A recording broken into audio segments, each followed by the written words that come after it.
नमस्ते, जय श्री राम। हम बात कर रहे हैं मुसलमानों का कब्जा कैसे सभी व्यापारों पे होता चला गया और हम सभी जगह पिछड़ते चले गए। मुसलमानों का इनकम कैसे बढ़ता चला गया और हम पिछड़ते चले गए। मुसलमानों का कब्जा मार्केट्स पे होता चला गया, व्यापारों पे होता चला गया और हम पिछड़ते चले गए।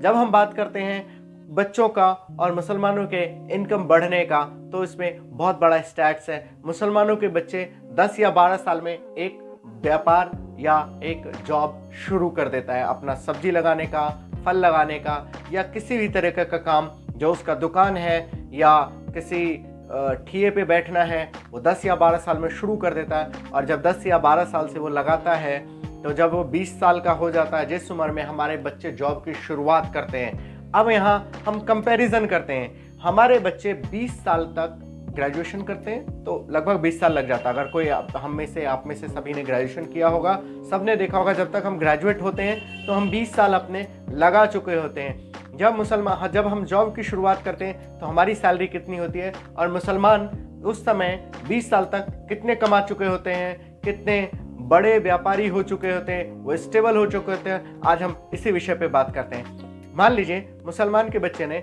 14 साल में एक काम शुरू किया, सब्जी बेचना शुरू किया, फल की रेहड़ी लगाना शुरू किया, पेंचर बनाना शुरू किया या फिर किसी भी प्रकार का व्यापार उसने शुरू किया।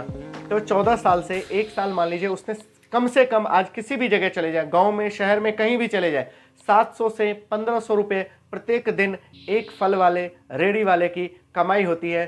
700 से नीचे किसी की नहीं होती है प्रत्येक दिन की।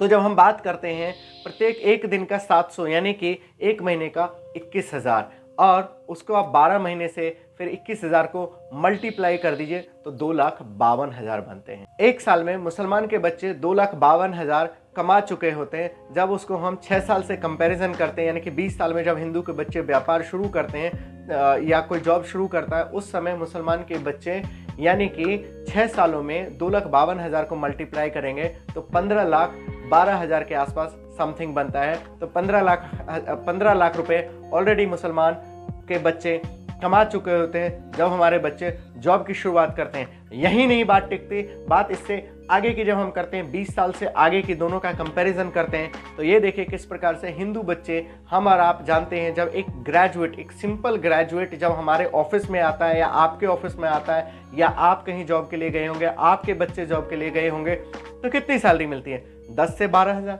चलो हम मैक्सिमम इसमें लेते हैं 12,000 पर महीना, यानी कि 1,44,000 उसको साल का मिलता है। वहां मुसलमान का बच्चा पहले से कमाता आ रहा है 2,52,000, और हमारे बच्चे ने 1,44,000 से शुरू की। मान लीजिए उसको अगले साल हाइक मिल गए तो 15,000 पे पहुंच गया। जब 15,000 को हम मल्टीप्लाई करते हैं एक साल का, तो 15,000 का बनता है 1,80,000। फिर भी हम उससे बहुत पिछड़े हुए हैं। परंतु यहाँ एक बहुत बड़ा स्टैट्स काम करता है, बहुत बड़े दोनों में चेंजेस आ चुके थे। मुसलमान का बच्चा जहाँ पूरी तरीके से स्टेबल हो चुका है मार्केट में, और जब मार्केट में आपने सारे जगह देखा होगा, कहीं एक जगह आप रेहड़ी लगाते हैं, कहीं सब्जी बेचते हैं, कहीं फल बेचते हैं, तो सरकार की नज़र उस पर पड़ती है। और आजकल बहुत सारे एसोसिएशंस काम करते हैं, और आपको क्या किया जाता है, उस फल और सब्जी लगाने वाले का एक दुकान बना के दे दिया जाता है। या आपने दिल्ली में देखा होगा, मुंबई में देखा होगा, चेन्नई में, बेंगलोर में, जहाँ भी चले जाए, वहाँ उनको एक मार्केट में जगह दे दिया जाता है।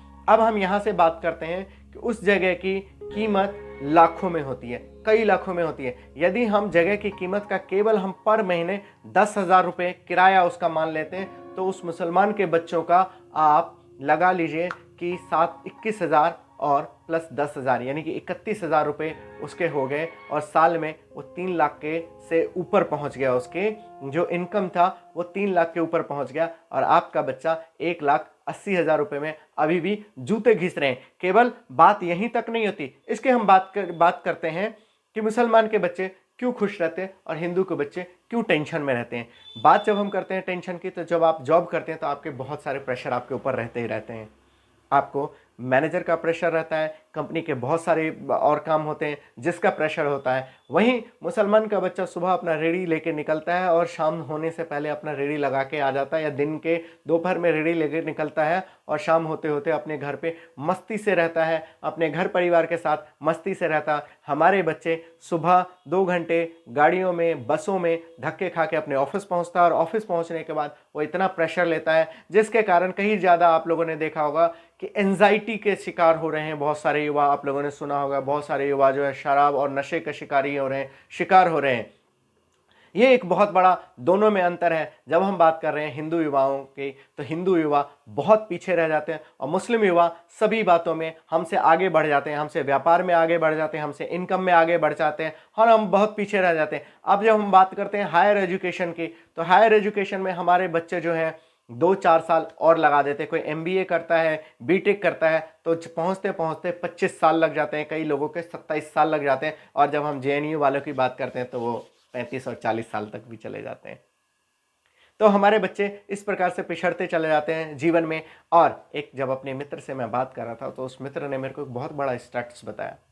उसने मेरे को कहा कि आज आप जाइए तो मुसलमानों के पास आप देखेंगे पिछले डिकेड्स में जो नहीं था, उनके पास बड़ी बड़ी गाड़ियों में आपको मुस्लिम्स घूमते हुए नजर आएंगे। और यही एक कारण है कि वो हमसे पैसे में सशक्त हो चुके हैं, हमसे पढ़ाई लिखाई में भी बहुत सशक्त हो चुके हैं। आपने ओवैसी के कई बयान देखे, उन्होंने स्टैटिकली उन्होंने अपने लोगों को कहा कि आप एडवोकेट्स बनिए और जाके कोर्ट्स में कब्जे करने सीखिए, ताकि अपने लोग कहीं आतंकवादी गतिविधियों में, किसी भी गतिविधियों में फंस जाए तो हम उन्हें छुड़ा सकें। आपने देखा होगा जम्मू एंड कश्मीर स्टडी का सेंटर बना है जामिया मिलिया इस्लामिया में, जिसको सरकार फ्री में पढ़ाते हैं, लिखाते हैं, और वहाँ से IAS बने हुए लोग जब IAS बन भी जाते हैं तो भी तब तक भी वो देशद्रोह के कार्य में रुकते नहीं हैं। ऐसे कई उदाहरण आ चुके हैं। जम्मू एंड कश्मीर में एक IAS बने हुए व्यक्ति की बात करता हूँ, जिसने IAS के पद पे रहते हुए भारत के लिए बहुत गलत बातें बोली थी, देश तोड़ने वाली बातें की थी, देशद्रोही गैंगों की बात की थी। जब बात आगे बढ़ी तो उसने अपने रिजाइन दिया, लेकिन कुछ दिनों बाद उसने दोबारा से ज्वाइन कर लिया। तो हम उनसे हर क्षेत्र में पिछड़ते चले गए और वो हमसे हर क्षेत्र में आगे बढ़ते चले गए।